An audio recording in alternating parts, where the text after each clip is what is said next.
और इधर दूसरा अलर्ट, जो उत्तर प्रदेश केवल एक राज्य नहीं बल्कि देश की सत्ता का प्रवेश द्वार है। आज वहां की हवा में चुनाव की गंध और बयानों की तीखी मिर्च घुल गई है। 2027 के महासमर की ये रणभेरी अभी बजी नहीं है, लेकिन लखनऊ के गलियारों में तलवारें खिंच चुकी हैं। जहां पर मुख्यमंत्री योगी आदित्यनाथ का एक नारा, ना दंगा ना चंदा सब चंगा, आज चर्चा के केंद्र में है। लेकिन इस चंगा पर अखिलेश यादव का पलटवार इतना तीखा है कि उसने सत्ता और विपक्ष के बीच की दूरी को एक निजी शत्रुता के मोड़ पर लाकर खड़ा कर दिया है।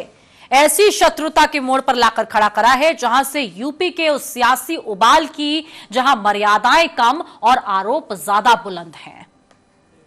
विधानसभा के गलियारों से शुरू हुआ ये संग्राम अब सड़कों और सोशल मीडिया तक फैल चुका है। मुख्यमंत्री योगी आदित्यनाथ ने सदन के पटल पर अपनी सरकार की पीठ थपथपाते हुए जानकारी दी कि 2017 से पहले का उत्तर प्रदेश अराजकता के भीड़ चढ़ा हुआ था।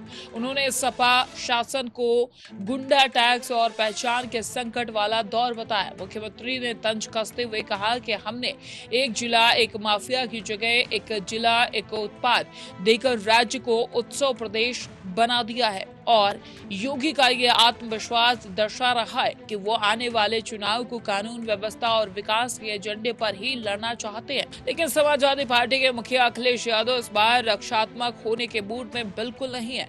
उन्होंने योगी के चंगा वाले दावे पर आईना दिखाते हुए बताया है कि मुख्यमंत्री शायद खुद को आईने में देखकर ये बता रहे हैं कि अखिलेश ने बड़ी बेबाकी से मुख्यमंत्री के 2017 से पहले के पुराने मुकदमों का जिक्र करते हुए उन्हें उपद्रवी करार दिया।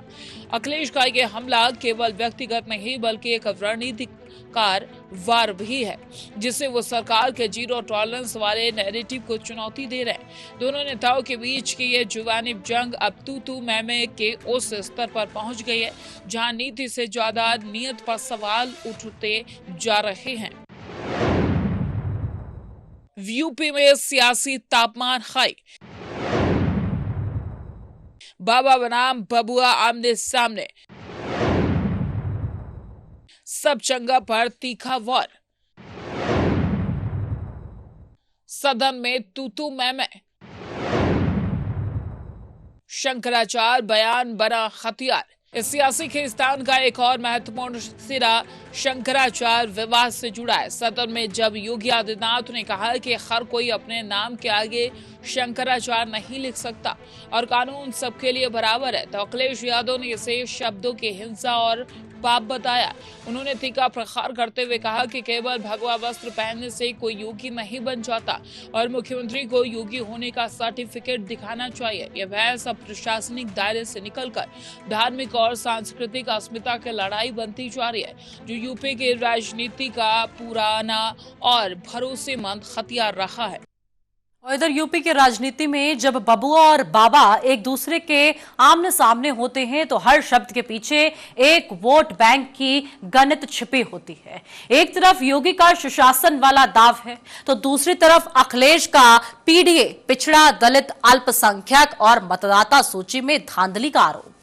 ये लड़ाई अब केवल बयानों तक सीमित नहीं है, ये चुनाव आयोग के दफ्तर से लेकर गांव की चौपालों तक पहुंच गई है। आइए विश्लेषण करते हैं कि उस वोट और नोटिस वाले खेल का, जिसने माहौल को और ज्यादा तनावपूर्ण बना दिया है।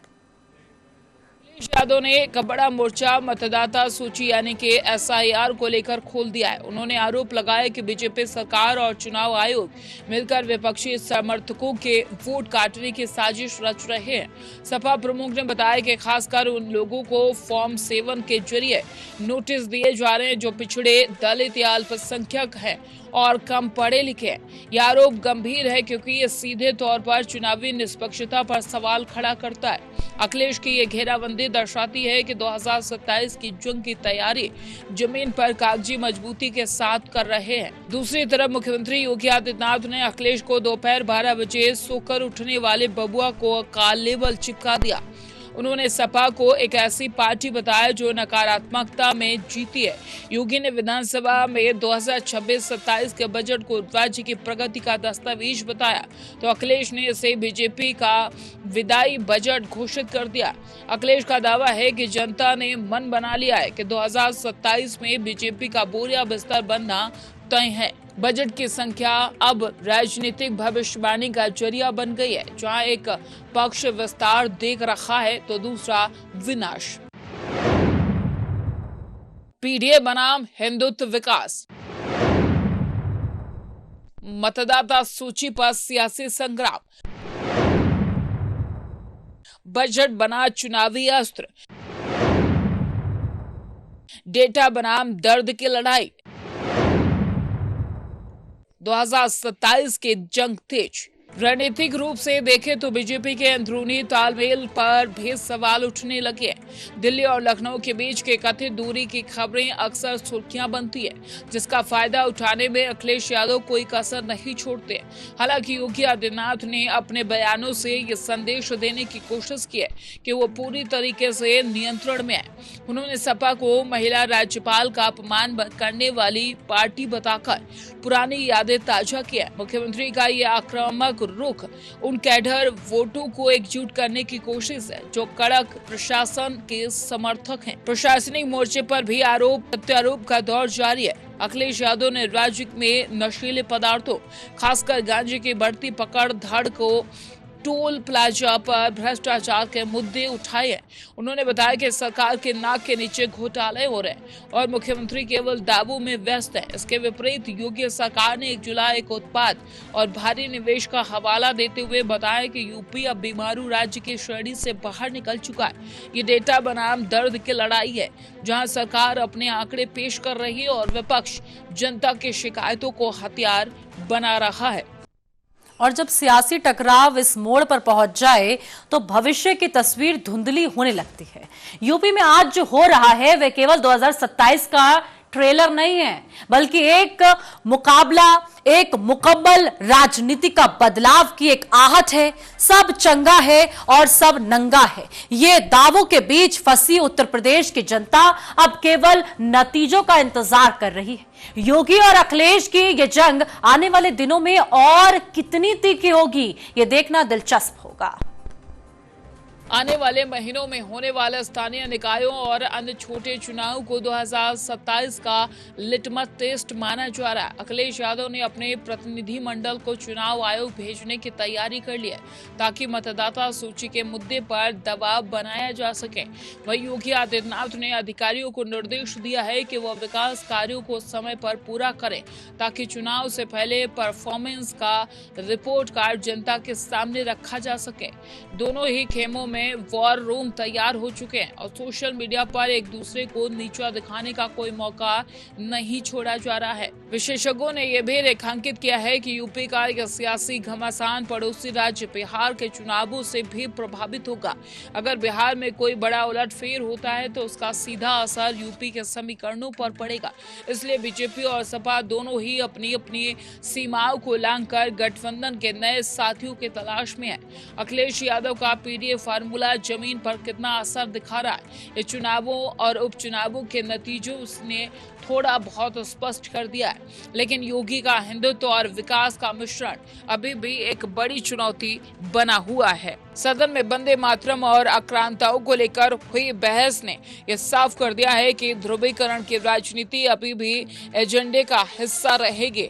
योगी आदित्यनाथ ने विपक्ष पर इतिहास को तोड़ मरोड़ कर पेश करने और तुष्टीकरण का आरोप लगाया। जवाब में अखिलेश ने इसे मूल मुद्दों जैसे बेरोजगारी और महंगाई से ध्यान भटकाने की तकनीकी बताया। यूपी की राजनीति की यह त्रासदी रही है कि यहाँ विकास के मुद्दे अक्सर पहचान की राजनीति के नीचे दब जाते हैं। इस बार भी कुछ वैसा ही होता दिख रहा है, जहाँ शोर ज्यादा है और समाधान कम। उत्तर प्रदेश में सब चंगा है का दावा और सब फर्जी है का पलटवार आगामी विधानसभा चुनाव की नींव रख रहा है। योगी आदित्यनाथ तो अपनी छवि का एक सख्त और न्यायप्रिय प्रशासक की बनाए रखना चाहते हैं, जबकि अखिलेश यादव खुद को एक संवेदनशील और विकासवादी विकल्प के रूप में पेश कर रहे हैं। 2027 का रास्ता लखनऊ के इन तीखे बयानों से होकर ही गुजरेगा। फिलहाल तो यूपी के सियासत में पारा 45 डिग्री के पार है, जहां न दंगे की गुंजाइश है और न ही किसी समझौते के।